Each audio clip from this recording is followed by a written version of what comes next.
Welcome back to another episode of My Father Before Me, a regular segment where we bring together nerds from different generations to appreciate and discuss the films that define the culture and made us who we are today. I'm your host, Brennan Sem. Joining me, as usual, is my father and perennial nerd, Tory. How are you doing today, Dad? Everlasting. Everlasting, right? Yes. Isn't that perennial? Yeah, everlasting? no, I'm everlasting. Yeah, you're stuck here now. We started the segment. We just got to do it for all time.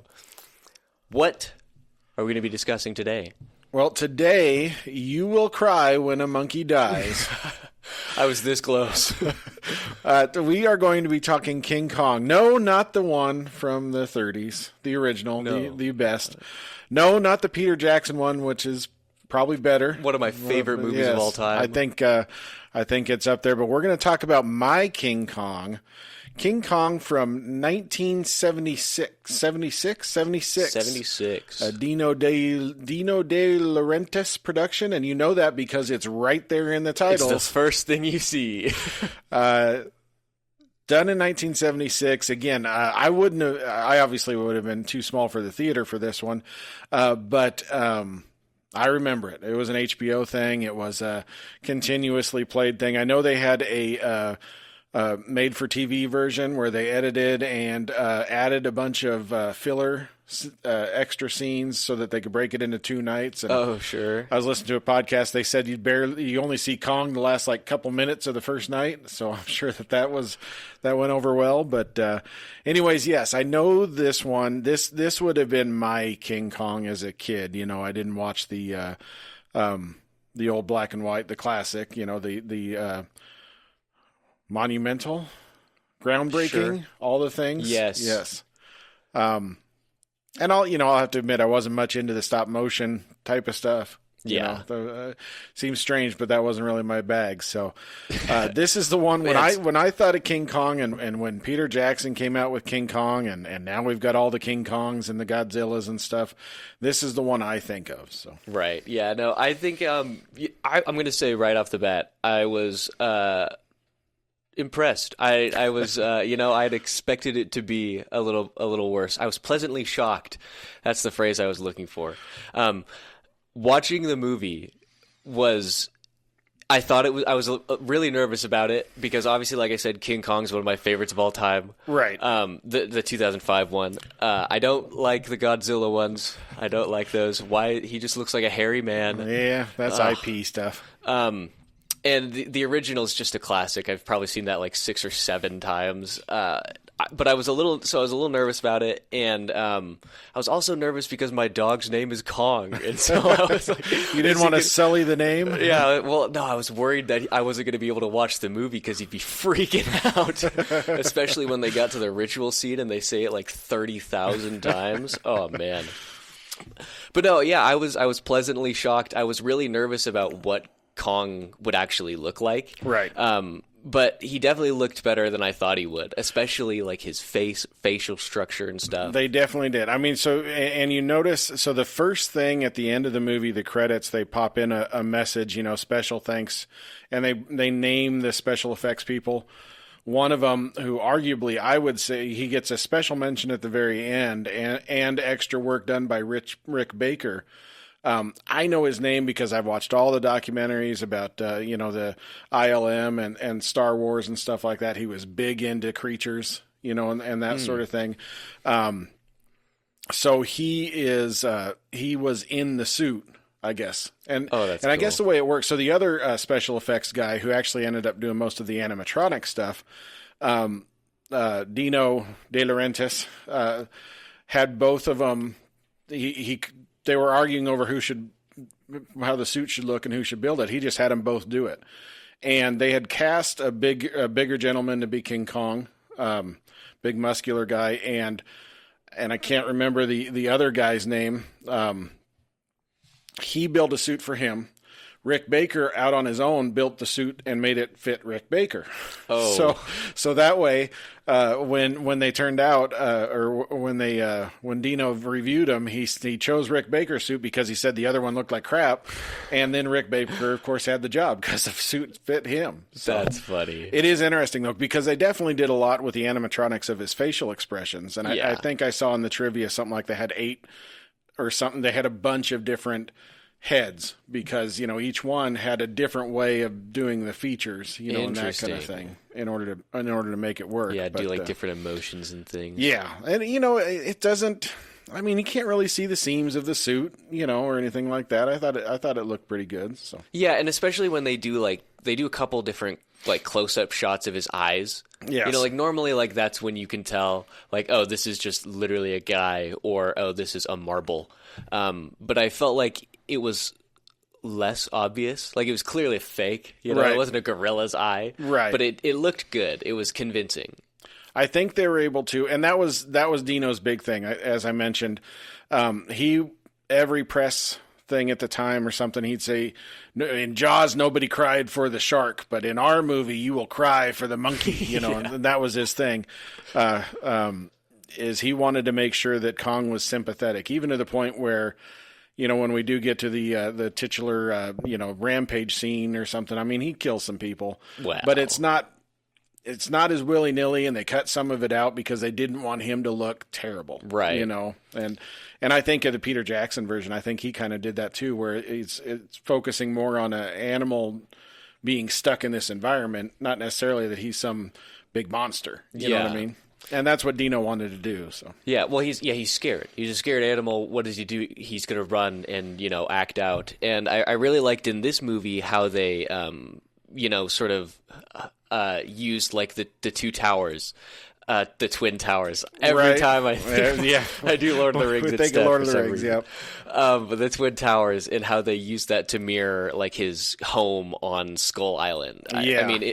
It made sense, why he would go there. Again, he's scared. He goes for the place that reminds him of home. Right. And those were new. They were newer construction at the time, and that was Dino's big thing. He wanted two main things. He wanted to make sure that the monkey looked good, and then he wanted to make sure that it was set in modern times, and he wanted it to be the two towers because they were just getting built, or the twin towers.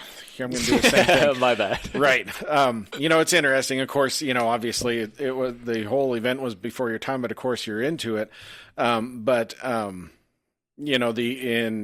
Shortly after the terrorist attacks, I know that they had a DVD release, and they went through and Paramount, I think it was, went through and voluntarily recalled all of them with the two towers on the front. Oh, really? And stuff. Of course, we always talked about the thing I remember mostly about two towers in the movie, of course, is the Spider-Man. Spider-Man movie came out and it had a teaser trailer that was a big web catching a helicopter in between the towers, but of course they had to take that completely out when the movie was released. But yeah, which is lame. I mean, for Spider-Man, I get it, but for King Kong, this movie was made 30 years before that happened.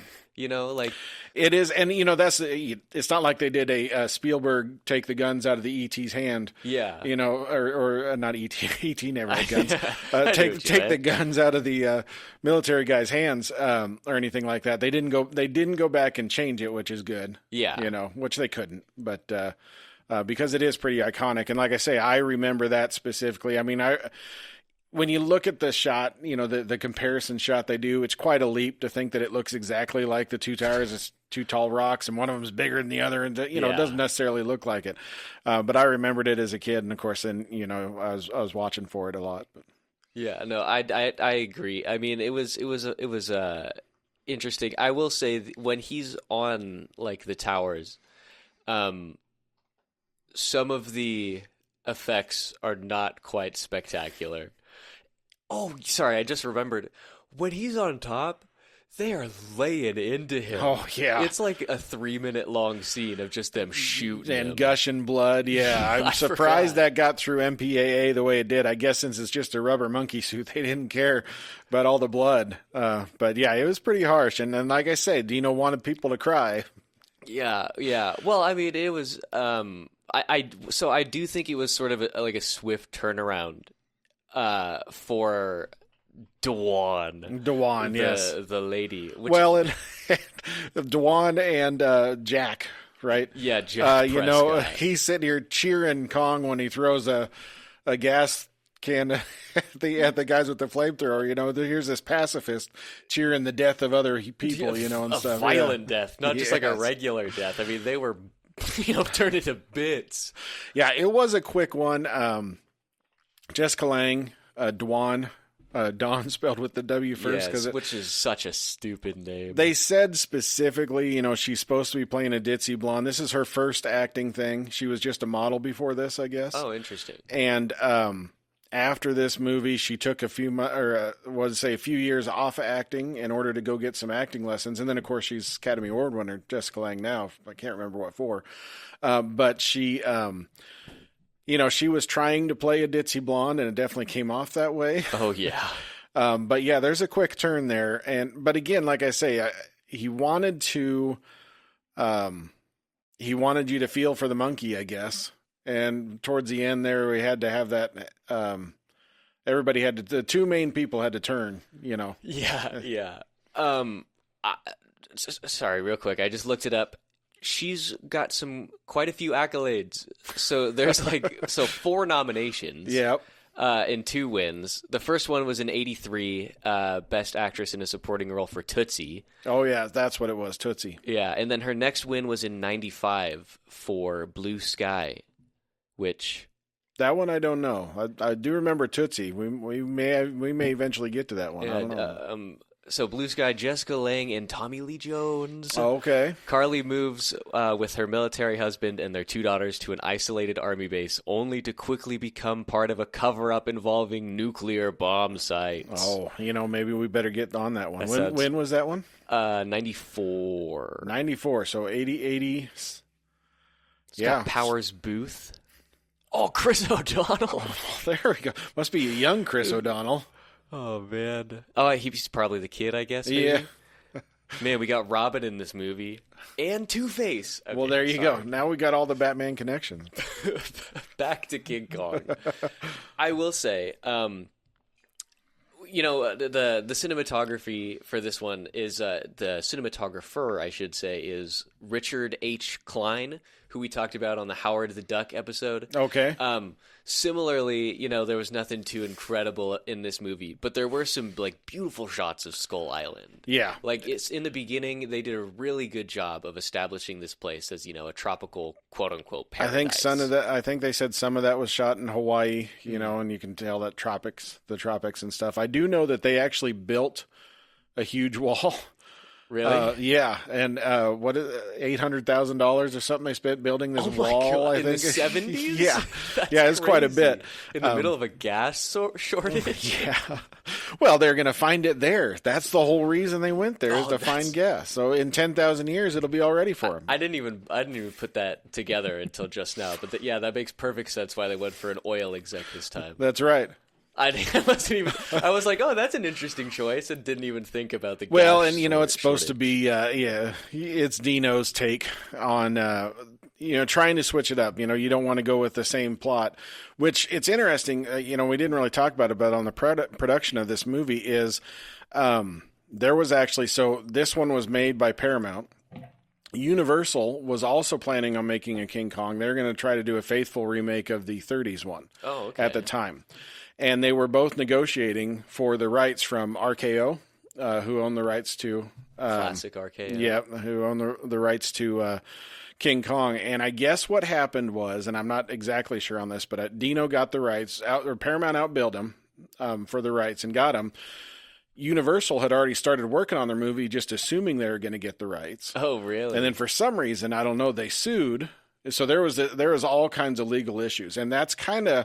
part of the issue with this movie is Dino had to rush to make sure that they got it done so that they could claim they were done and they already had the movie, so they had, or something like that. Right. So writing was rushed. I know they said the music was rushed. They had to do it a different way because they had to kind of score it along with the movie and that sort of thing. But there was a lot of things there, and I think eventually what happened was, they settled out of court. Everybody was able to make their movie, but Universal or Paramount, so the Dino one that we saw, was able to go first Universal had to wait at least 18 months. They ended up scrapping theirs, and Universal got some of the marketing rights, or that sort of thing. And I know this because in the 90s, I went to the Universal theme park, and they had a real cool ride with a huge animatronic Kong. And they would take you around on a tram, and you would be going straight at Kong, and the whole thing would shake. I mean, it was awesome. Yeah, that's cool. It was a lot of fun. But so that was in the Universal theme park or whatever in Orlando. So that was pretty slick. But so yeah, there was a lot of issues involved in getting the movie done, which then meant, like I said, part of this was really rushed. Like, they started production and filming, and they didn't have the suit done. They didn't know the sets. They didn't have all the animatronics built, which they ended up, you can kind of see it, but in the end, when he's in that cage, that's a 40-foot tall robot. The largest one ever made largest animatronic ever made for a movie. It's actually... because Dino was going around telling everyone that, yeah, they're going to build this giant robot, and everybody thought they were going to use it for the whole thing. Turned out it didn't move very good. So there's a couple scenes that you could kind of see it. There's one shot. I mean, that robot is on scene or on the screen for maybe 10 seconds. You can kind of see it. There's a part where he's lifting his arms, and it looks hokey. It does not work. So it's a good thing they didn't do the whole movie on it. But that's what the other guy did, is he built the animatronic hands that Jessica Lange's always sitting in, and that sort of thing. But they made giant hands and made giant feet, but then they made a giant robot too, just for that. I mean, they were going to use it, but it didn't work out, so they just used it for that one scene, I guess. Yeah. I did like that scene. Yeah. I like that scene overall. There was a few points that I really enjoyed, especially when what is it? It's right before he breaks out. The moment he decides that he's going to break the cage, right, is when the reporters run in and start, clamoring around Dewan, and Jack is like, "Stop!" Right? He's gonna think you're eating her. Yep. And then Kong freaks out. I liked that part, and then we get the oil exec. Well, don't worry. I mean, he was in New York approved steel, so we were probably safe. However rewarded it, but sorry, go ahead. I just keep flashing to the Peter Jackson, chrome steel or whatever he says, but this is different. So, yeah, I like the idea in my head because he destroyed that cage. He did way more than he had to. I like the idea that he broke it apart because he heard the guy say, yeah, he's fine, it's good. Because he broke the top off, and we see that, and then he could easily. It's a robot, so it couldn't. But he could easily walk out. Right. But then we see 3 more times of him just I'm just going to pull a little bit more, yeah. I mean, Peter Jackson's monkey would have jumped out of it, but yeah. Oh, yeah. I think that's my favorite part about the Peter Jackson movie is that Kong actually feels like a gorilla in that. Yeah. Well, and that's Andy Serkis again, right? I mean, we talked about it many times. They definitely thought of what a giant monkey would look like, right? Oh, yeah. He is an ape, King Kong, the old one, of course, he's stop motion. In this one, he's a guy in a suit, and that sort of thing. And of course, we're limited by what we've got. Sure. I know that Dino did talk to Ray Harryhausen, tried to bring him in to do stop motion to see if it would work. And Harryhausen said, no, I only got 12 months. I ain't going to be able to get it done, and stuff, which I'm kind of glad they didn't. I thought the suit, personally, I thought that worked just fine. I think it came out good. There's definitely, you can see some of the composite scenes. You can tell the effects and I mean, Kong's a little see-through a lot of the time. It is 76, so I'm giving him a little credit, you know, but. Yeah, well, so what is it? I mean, this is 1 year before Star Wars. This is 2 years before Superman the movie. Right. I can't think of anything that came out. Was it Jaws, right? Jaws was before this because I know Dino has mentioned Jaws, in all of his press because you didn't cry for the shark, but you'll cry for the monkey. So Jaws was first, and I think 75 is Jaws. Yeah, and I actually think it's the same animatronic guy that might have worked on Jaws. Really? But they and not Rick Baker, but the other gentleman, and I hate that I'm forgetting his name. He was. Is it Don Chandler? That don't sound right. Is Garibaldi or something like that? Is their name? Rambaldi? Rambaldi. There we go. That's him. I think he also worked on E.T. You know, I think he got some accolades for E.T. and that sort of thing. So, I mean, obviously he knew his stuff too. And I think that I didn't look into this enough to verify it, but I think they tried to they ended up making the Special Effects Academy Award kind of because of this movie. Really? You know, or this year or right around here. Part of it was because Dino said that it's going to be a giant robot, you know, so sure. they had this special effects category. And I guess when everybody found out that most of it was a guy in a suit, they said, well, that's not really a special effect. That's a guy in a suit. Now, I would argue the animatronics of his face and everything, you know, and that kind of thing. But I suppose that's still the same, you know, it's the same argument today with Andy Serkis, you know. I mean, how do you classify that performance, you know, over anything else, you know, or special effects? I mean, obviously the special effects are making him look like the Planet of the Apes ape running around shooting people or whatever, you know. but it's still his performance coming through. So it's I'm kind of curious about all that, how that's all going to come out. You know, it's going to have to, because it's just more and more of this stuff. Right? Definitely. Well, and I know that there have been rumors that they're talking about adding like a stunts category too. I know people like Keanu have been arguing for that. So it makes sense that if they're going to add anything, then they might as well add them all in one time. You know? We'll be back to discuss a little bit more about the incredible movie that is King Kong in just a moment. But for right now, we'll hear a quick word from our sponsors. These days, it's hard to know what's worth watching in the little free time you have at the end of the day. We know you work hard and don't want to spend hours searching for the perfect movie. So make things easier on yourself. Let us do the looking for you. Take a break from work and experience cinema. Then come back and see if we like the movie as much as you. With the New Wave Nerds, you can spend less time looking and more time watching and enjoying your day off. Subscribe today. All right, we're back. You know, we've sort of talked around him a bunch, but we haven't really talked about the man himself, our leading man, Jeff Bridges. What did you think of him in this? Well, let's say he's the leading non-hairy man, although he's got a full head. I don't know. You know, Jeff Bridges, of course, this is pre-Tron, right? Of course, in my day, I might have even saw Tron before seeing this, you know, or something. So it's probably that kind of association. He's pretty fresh on the scene, and I know Dino. That's why he got, like we mentioned, Jessica Lange was just what am I trying to say? A model before she was an actress. Before she auditioned for this role, but he was pretty fresh. Before this, he was in a Clint Eastwood movie, Thunderbolt and Lightfoot, where I think he got nominated as supporting director, or supporting actor, or something like that. I don't know. Probably country, or not a country, Western. You know, probably country. We have both kinds, country and Western. No, but yeah, Jeff Bridges. You know, he didn't have anything to do in this other than be a guy. You know, I mean, obviously he's the one who makes it to run away with her. Arguably, maybe she could have just ran away by herself when he was distracted by the big giant snake. You know, that kind of thing. But it is kind of interesting how he seems prescient. You know, he knows there's a big giant ape, you know, or something.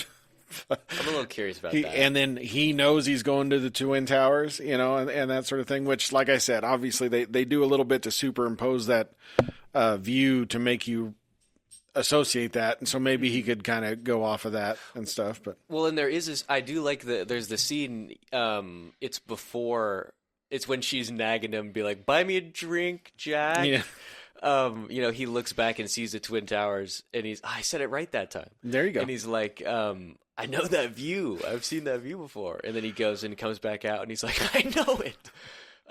So I like that they sort of led up to that a little bit. That one like kind of made some sense to me. Right. But yeah, I don't really get like how he knew what was up with Kong. He's a primate expert. You know, they do mention that. I couldn't remember, you know, starting the movie again. Of course, like it's been a while since I've seen it, and you see him sneaking onto the boat. I couldn't remember, is he some kind of eco-terrorist kind of thing or something like that? Yeah. Well, no, he just happened to hear him buying charts to go to this island that he knows is probably or has heard legends of primates there or something like that, right? It's kind of interesting. Bring somebody else in, and that just to get a different perspective, considering everybody else there is supposed to be the greedy capitalists, and stuff, and he's not.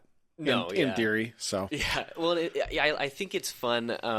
I like him, like in like juxtaposition with Jack Driscoll, right, in both the original and in the 2005 one. Those are two different takes of the same character, and this is a completely different character. But it's an interesting take to me. I like you said, the way he sneaks on board. He drops I don't know how much money, but that was a fat wad of cash. It might have been. It might wherever it might have been Malaysia money. I don't know. I don't know where they're at. Them bills really line up real fast. So. Yeah, that's a really good point. Where are they at? Surabaya. Surabaya, I think, but I can't even. Yeah, where that's at. Is that even a real place? I don't know. I wouldn't put it past him to make something up, but he's starting to freak out. We're saying his name too much. It's about him. Surabaya is a city in Indonesia. Now that you say that, I think I do remember that. Yeah, I was just right on the tip of the tongue. But it's 70s. He's supposed to be the hippie guy, right? Yeah. Whereas Jack Driscoll maybe in the other movies is he's a writer in Peter Jackson's. Yeah. But different things. Yeah, definitely very different characters. I did look it up, by the way, and you were correct, or at least partly correct. I don't remember exactly what you said, but it's Thunderbolt and Lightfoot. Okay, yes. 74, and yes, Jeff Bridges got nominated for an Oscar. But so young actor, at the time, of course, but didn't quite hit it the way I would know him. Of course, he's definitely not the Big Lebowski yet, but he did decent for his role, Yeah, there were a few parts where I was like, this is just terrible delivery. I was like, this is really bad. But there were a few that I did enjoy. Like there was one after they kidnap Kong. Is kidnap the right word? Capture. He's a monkey. We capture monkeys, yes. Yeah, sure. And monkey nap? I don't know. Anyways. Kong napped, obviously. Kong napped. Yeah, good point. But Jeff Bridges, there are, all lined up looking on the upper deck or something. Mm-hmm. And he says something along the lines of how they stole their god. And in a couple years, they'll all be, what did he say? Drunks? I don't remember. Right. They're going to be drunks all washed up or whatever. Yeah. He definitely painted a pretty rough picture. And they did point out, or they did make a point of showing the natives kind of watching them capture Kong. So, I guess if you're going to knock out their god and steal him, maybe that's a confusing thing to say. But. Yeah. I don't know. I think, Jeff Bridges arguably, definitely, I think probably the strongest character of the cast. Right. Well, other than him, we've got, Charles Grodin. I heard on a podcast, when you think of Charles Grodin, he's in every romantic comedy, he's the guy that the lady leaves for the fun one, or something. He's that kind of a stiff, That's and, funny. you see him all over the place. He's been in quite a few things. But then, other than him, we start going down the list, but one of the ones that I didn't recognize at first, but it was, I know this guy kind of thing, but it's the captain, that John Randolph. He's the dad from Christmas Vacation. Oh, is he? Yeah. Of course he's done a lot of other things, but that's where I think of him now. He's, if you want any help, I'll be napping in the living room, That's funny. I liked both of those guys. I really like the captain for however briefly we see him. He's got some fun. He does the part where he's we should probably wait out the weather, and of course Charles Grodin wants to get going, and then they're sitting there at the meal, and he's just making him sick by talking about whatever he ate wherever he was. Yeah, that was pretty good. Yeah, no, that was funny.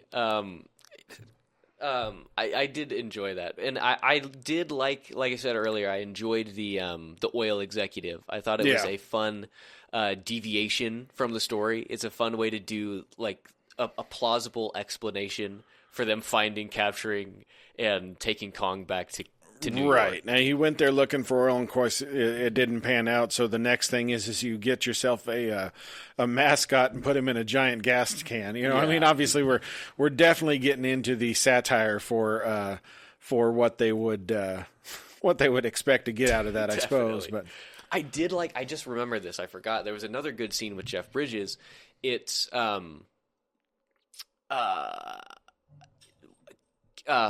he's telling the oil executive, don't kill Kong.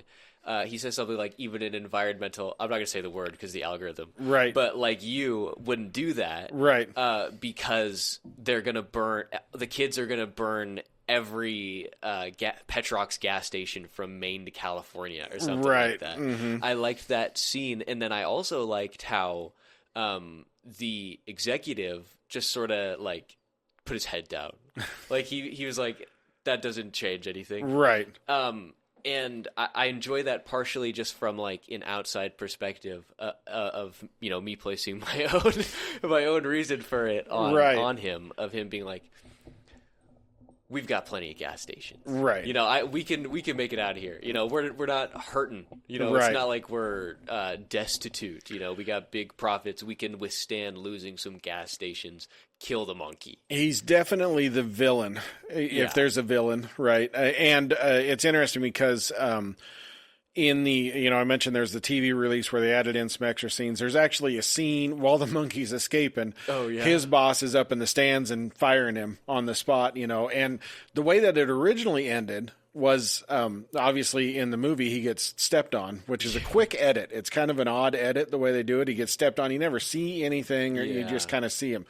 Originally, the way that it was is they actually show Kong lift up his foot, and he lives, and all he did is step on his hat or something like that, and they just show him standing there dejected, like he lost everything kind of thing. But test audiences didn't like that, so they wanted to make sure, because he was such a villain, they said no, he should die. So that's why he ends up, they edit it to look like he gets stepped on, completely, that's fair. to get rid of him. But definitely, I think I'm in. This is going to sound bad. I'm in favor of this guy dying for the story in the way that I'm not. This fictional character, we don't care. We're happy that he died. Yes. In a way that I don't think like Carl Denham needs to die. Right. That's a whole different thing. Carl Denham is still obviously like the villain of the story, right? In both cases, the guy who takes Kong is the bad guy. Right. But I don't think Carl Denham is like... He's less of a villain and more of a tragedy. Yeah. I would think, right? It's a tragedy. He's just trying to make his move, he gets caught up in all this and he has to do it. Yeah. I get what you're saying there. So. I love the IP so much. I don't know, like that's something that I've been thinking throughout this recording, but also like when I was watching the movie, anytime I saw a scene and I was like, oh, that was good. That was fun. I was like, is it actually good, or do I just really like King You're a Kong? very Kong apologist. Yeah. Yes. Oh yeah. You haven't seen some of the stuff that I've heard. But just to run through a little bit more of the cast, so of course we've got our geek connections. We've got Renee Auberjonois. Oh yes, perfectly pronounced. He, when you get around finally to your Star Trek, Deep Space Nine, he was character Odo on all of those. Oh, okay. He was I think he was in the whole series. I know him from back in the day. There was a sitcom TV show called Benson, where he was involved in that, and Benson was a butler, I think, or so. I can't remember any. I just remember watching it. Yeah, it was a good show. But he was in there, and he's Odo. He's I don't know how much of Deep Space Nine, if you ever seen. He's a shape-shifting alien kind of thing. Oh, okay. But conveniently, he's almost always looking like himself. So he's got a little bit of makeup on him because his species is not perfect at replicating the face, so it's a little, just a little off. That's a decent excuse. Yes, that'll work. And then the other reference that I noticed is Jack O'Halloran. Yeah, that name is familiar. Well, he's Superman 2. He is the big guy. Now, Zod. No, not Zod. Who's the not? No, now I lost his name. But that's his name. That's his image on IMDb. If you look at it, so wow, I can't remember. I'm on it. Let's see. Non. Yeah, yes. There we go. Because he's non-smart. No. Yes, I didn't recognize he's the one that when they bring her unconscious onto the ship, and he's like, "Well, I've had some medical training. I'm going to have to examine her." You know. Yeah, yeah. The captain's like, "And you have to take her clothes off." Yeah, we're going to get a little creepy there, but yeah, no, that was funny. There's another person whom I know, which I didn't expect to, is Ed Lauter. Oh yeah, the guy who plays Carnahan, I believe. Right. Carnahan. Yep. Yeah. This guy, first of all, one of his top credits is in The Rocketeer. Yes. I don't know if I've told you, but I really want to watch that. We still haven't watched that yet. Yeah, every time we see those credits, you mention that one. Yeah, no. But so many, I mean, he's in a couple episodes of Psych. I was waiting for you to say that because I did notice that. Yeah. That's funny. He's definitely a character actor you see in a lot of things. But yeah, I was waiting for the Psych reference. Yeah, he's. I think he's when they go to Canada. I think he's in like the chief of the police or something. Yeah, like that. Something like that. He's definitely a police officer type. You know, he fits that role. I mean, he fits here as first mate or whatever he is, you know, and stuff. But there was something else that he was in that I can't remember now. But it was the first thing that I thought of when I saw him. But oh yeah, he's definitely recognizable. He's one of those that guy kind of guys, you know. Oh, he was in an episode of The X-Files. Okay. You're an X-Files guy, right? Yes. I seem to remember that. I've seen them. I just can't say that I've seen them enough to remember that he was in an episode. It was just one episode. Yes. So, man, yeah, no, I think the acting in this overall was like decent. It's 70s. It's a 70s movie for sure, right? Kong wants to be in the show. He's like, it's named after me. I got to be in it. Yeah, it definitely was of its time, right? We think of these movies and you can tell the pacing of the movie. It works as a 70s type of thing. I mean, we think of Dino De Laurentiis movies. We think of Dune, right? Yeah. Right off the bat, we talked about him a lot with Dune, and I think that's where we mentioned we're going to have to watch this one eventually. But, I think you're right. Yeah. But I think we talked about it. When did we last talk about it? Because there was a time where we pulled it up. It was when, for the viewers, this isn't going to mean anything, but it was when the desk was over there. Yeah. I know that we pulled something up and we looked at it, and I was like, "Oh, we gotta watch it." We've definitely. It comes up. Dino De Laurentiis is going to come up quite a bit. I think. I could be speaking out of turn here. Was he involved with He-Man, the He-Man movie? Now I'm losing track. I know that we've seen his name a few times on some of the movies because, well, that was what I watched and what you get to watch now. But what was that movie called? Masters of the Universe? Yeah, Masters of the Universe. I can't remember. That might have been our Canon Films discussion. Now I'm not. Yeah, it's not coming up. Okay. Although he was the executive producer of a 1986 movie called King Kong Lives. Okay. Well, we haven't got to it yet. King Kong did live. He shot. Are we going to get to the sequel? I've never seen it. I'm gonna come right out and say that I never saw King Kong Lives. It is a direct sequel to this movie. Because, and all I know that that Now Playing podcast, those guys talk through it, so I kind of listened to their coverage of it. Supposedly, what happens is, as soon as he falls off the Twin Towers, Linda Hamilton from Terminator fame. Oh, sure, Sarah Connor. Yes, she is keeping him alive. On a ventilator or something. I don't know. Uh-huh. They have to do open heart transplant and put a artificial heart in him. Okay. But they got to do blood transfusion. Conveniently, at about that time, there's another explorer who finds Lady Kong. Oh. On another island. So now he's got a Lady Kong that they could do a blood transfusion of. And what the Now Playing guy said is the Lady Kong is actually anatomically correct. Oh, that's fascinating. No, I don't know. I'm morbidly curious about it, but I don't know if I've got the time. I definitely have got the time. I mean, I don't know if it's the most elegant way to make a King Kong sequel. Spoiler alert, it ends because Kong gets Lady Kong pregnant and there's baby Kong. Oh. So I'm assuming that, the son of Kong was up next. Yes. Well, I mean, I'd be down for that because they made Son of Kong in 1934, the year after the original came out, and that one's just amazing. I did want to ask, there's one other, according to IMDb, there's one other major, there's one other major nerd connection that we haven't discussed. What are we missing? The guy, I know it's the uncredited in the IMDb cast. I think I know who you're talking about. The voice of Kong is Peter Cullen. Peter Cullen. You know Optimus what? Prime. I forgot to mention that, and now that you say that, I remember I read in the trivia, it said Peter Cullen was uncredited voice, and his throat bled. Oh, after recording this voice or something, recording the sound. So that's not a good thing to happen to a voice actor, I suppose. No, yeah, that's kind of the exact opposite of what you would want.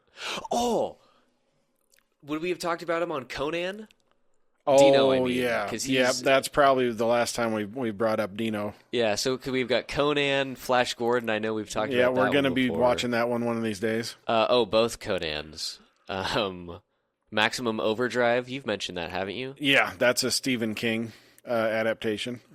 Yeah, no, I was just trying to quickly look through. I don't know what else where we would have talked about it. Well, Dino, we talked about the sequel. So he did this one, and it was a decent success. I think they had a budget of like 20-some million, and it grossed 90 million, right? So it was a profit, especially back in those days.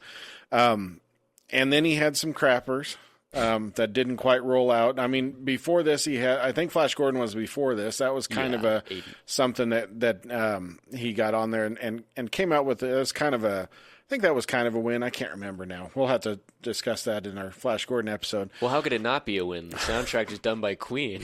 But Dino had some stinkers. Well, of course, he had Dune. That cost a lot of money, I'm sure. And I think we discussed. I don't think it did much.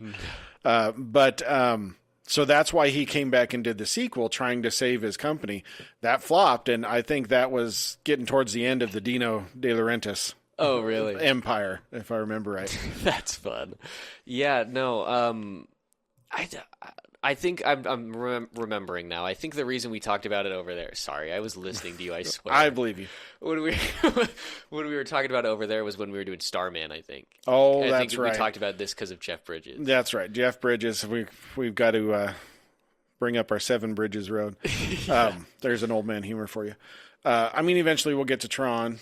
We got to go through those and discuss that a little bit and what that led into and stuff. But like once every other week or so, or maybe like once a week, I think about asking you if we can do Tron next, and then I remember we should wait until the newer one comes a little closer. Yeah, that one's planned, so we'll have to. We're definitely. I'm going to be watching again no matter what, whether we talk about it or not. So. Well, and I'm curious to see like Tron Legacy because like I've only seen that the one time when it came out, and I don't have good memories of it. Yeah, but Shade says it's great. I think it's better than at the time we felt. There's always that stuff. I mean, when we start talking Indiana Jones, eventually I'm going to argue the Crystal Skull isn't as bad as everybody says it is. So, I might be, we might lose some viewers for that. I don't know. But. Did you see Dial of Destiny? Yes.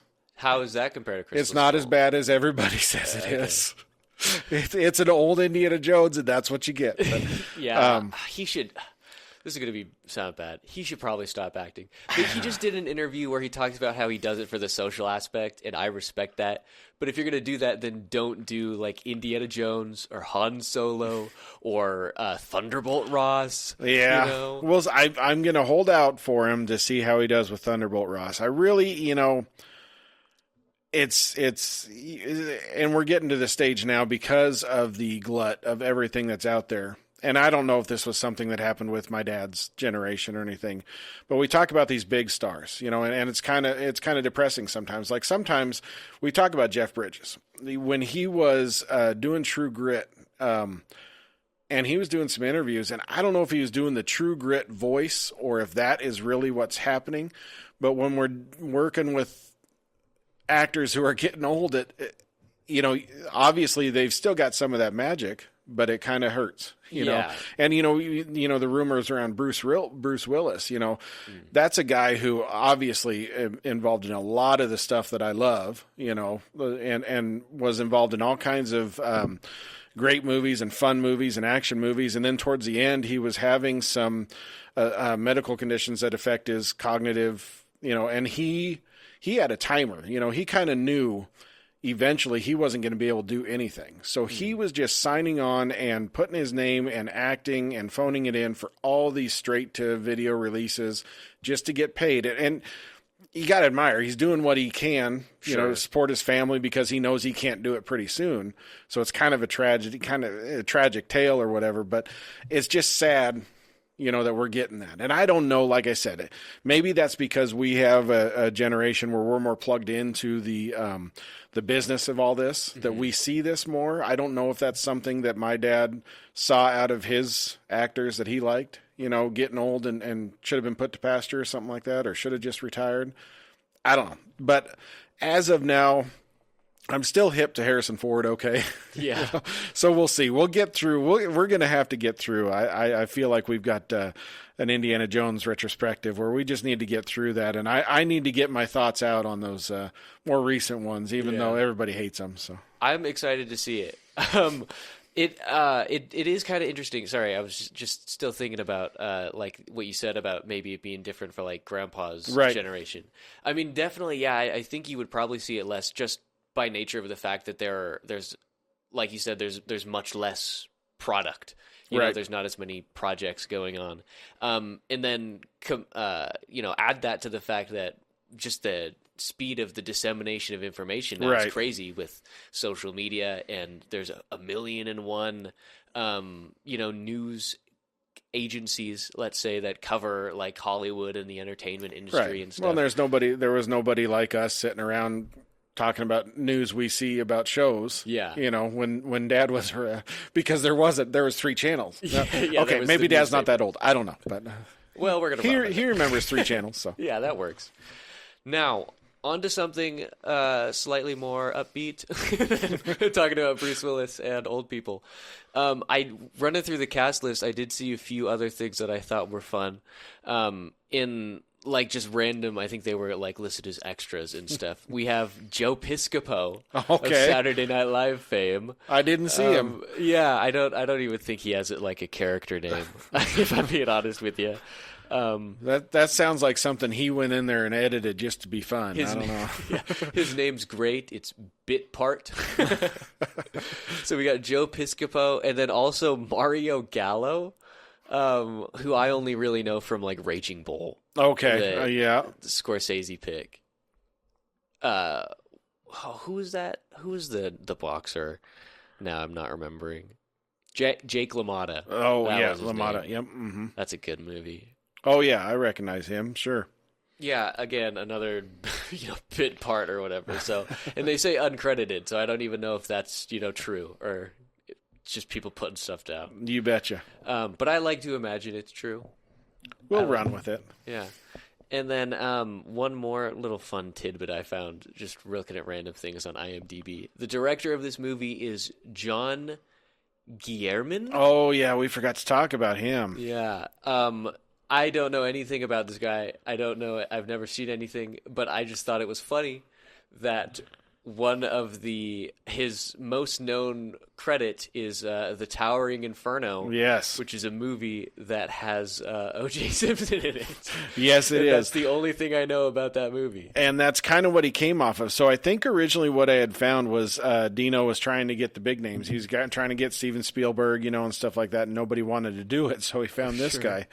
And from what I hear, he was not good on set. Oh. And he came back for the sequel too, if I remember right, or at least I heard in a podcast. But there's stories from the set of him actually just hitting people on set and yelling and pushing over a wall or something. I don't know. Sounds like he was not a fun guy to work with. So I'm not sure. I don't think a lot of the cast like some of the upper level people. I think one of the trivias I saw said that when they were testing the animatronic arm and Dino came in, they had the arm positioned to flip him off when he walked in the door. Really? But then the animatronic arm stopped working, so it stuck like that for a few weeks. That's so funny. So I don't know. I think that I think some of these movies, like I said, when you're Dino and you want to get it done in a few months, you're gonna get the cast and the crew especially is probably not going to be happy with you. So it's always fun when you hear those kind of stories. Probably not fun for the crew, but I'm sure they had a great time on set. Yeah, no. See, here's the thing. I mean, if you're gonna be a pain on set, you just the movie has to be good. You got to earn it. Yeah. Otherwise, it's not going to look great. I mean, look at what we just saw with Francis Ford Coppola. No? Well, I do see the director won we've discussed this movie. I don't know if we're ever going to watch it because I don't recall it. He won a Razzie Award as worst director on Sheena. Oh, so, I do think we've talked about that. We have talked. I think we talked about it around our Conan time. But no, I'm sorry, he didn't win. He was only a nominee. Oh, he couldn't even win a Razzie. But I did hear that the sequel that we were discussing, Kong Lives, lost in the Rousies to Howard the Duck. Oh. So, which for those of you who are watching, we discussed Howard the Duck a couple episodes ago. So, sorry, go ahead. So I don't know. Does that mean that Kong Lives is better than Howard the Duck? Just gonna ask. If it lost in the Razzies, I don't know. So is it the award for the worst movie? So then I guess if you lose it, you must be better than the one that won it. I guess we got to compare that. I don't know. I mean, what else came out that year? I mean, if we're really going on here. I might allow you to do that homework just to double check to see if King Kong Lives is any better than Howard the Duck. I hope it's streaming somewhere. I will definitely let you know. I'll let you know right away. Okay, let's see. It doesn't go all the way back to the 1970 Razzie Awards on IMDb. No, this would be like 86, right? When King Kong Lives comes out, it was 80 something, right? Yeah, no, you're right. Let me check this. 86. Okay. 86 was King Kong Lives. Yep. Here we go.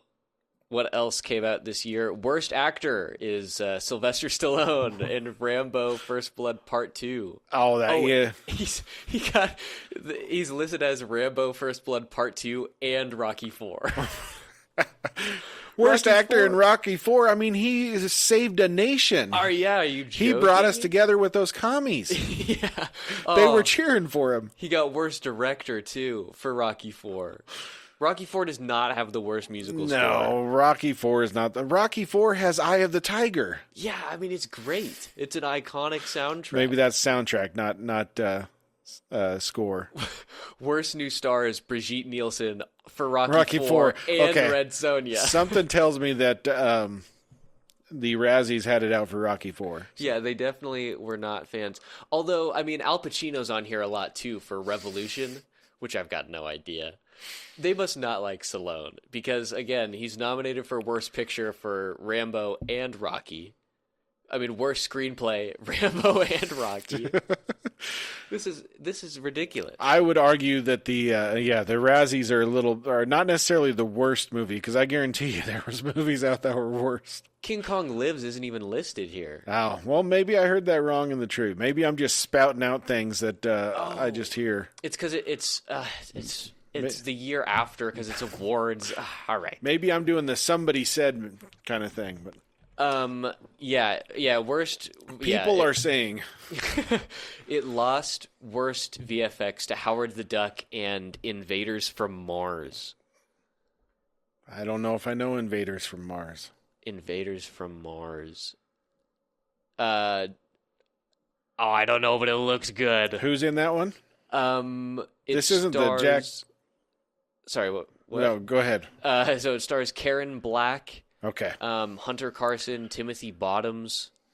Nobody I know. Yeah, okay. That's not the one I'm thinking of. So. No. Mars Attacks was what I was thinking of. But. Written by Dan O'Bannon, though. Oh, there's our connection. All right, now we have to. Which, speaking of that connection. Dan O'Bannon, was he an Alien connection? No, I can't remember.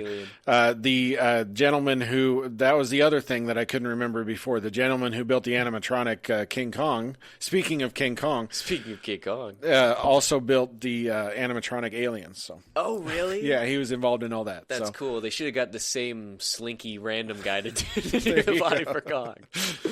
All right. But any final thoughts, Dad?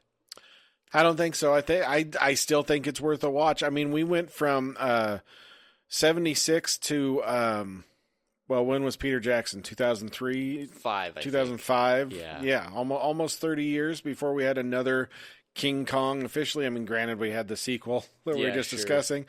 I think that, like I say, for those 30 years, this was my King Kong. Yeah, and I think it's worth a watch. For anybody who appreciates movies around that era. Yeah. No, I agree. I mean, I think it was fun. I expected it to be bad. I'm not even going to lie. Like, I didn't expect it to not be good. I thought it would be terrible. And so my expectations were exceeded. Read into that what you will, But it's definitely fun. Like I said, I think apart from some special effects stuff, the Kong looks good. I mean, the suit itself is great. So definitely worth a watch. Well, we never said, what's this on our Willow scale? Oh, yeah. Are you going above 7.2? Nah, I don't think so. I mean, this is probably a 7 even. Okay. I think it's still right around. It's still keeping up with Willow. I think Willow gets extra points. I think it was a much more fun thing. Plus, I mean, Willow gets points because it's an original story. While this is, partially original. I know, but see, you keep saying Willow gets points, but he only got 0.2 points. So, I mean... Yeah. I don't know if I could... Yeah, I don't think I can say this is better than Willow. I definitely think it's better than... what was that movie that we watched where they're in space? Not The Last Starfighter. Black Hole. Black Hole. Yeah, I think this is better than Black Hole. Yeah, it's of the time as well. Yes. Yeah. When did that come out? I don't know, 70? But we definitely need. It was after Star Wars, right? So I'm thinking 79 or 80. Yeah, 79. 79, okay. So, yeah, shortly after this one. Of course, you can't compare apes to space when you're talking special effects. I dare you not to. All right. But, yeah, no, definitely fun. Available now on Paramount Plus. I think that's the only place. Yeah, no, because it's not on Prime. Paramount Plus. Go ahead and give it a watch. And we'll be back here in 2 weeks to review another classic movie. And we will see you guys then.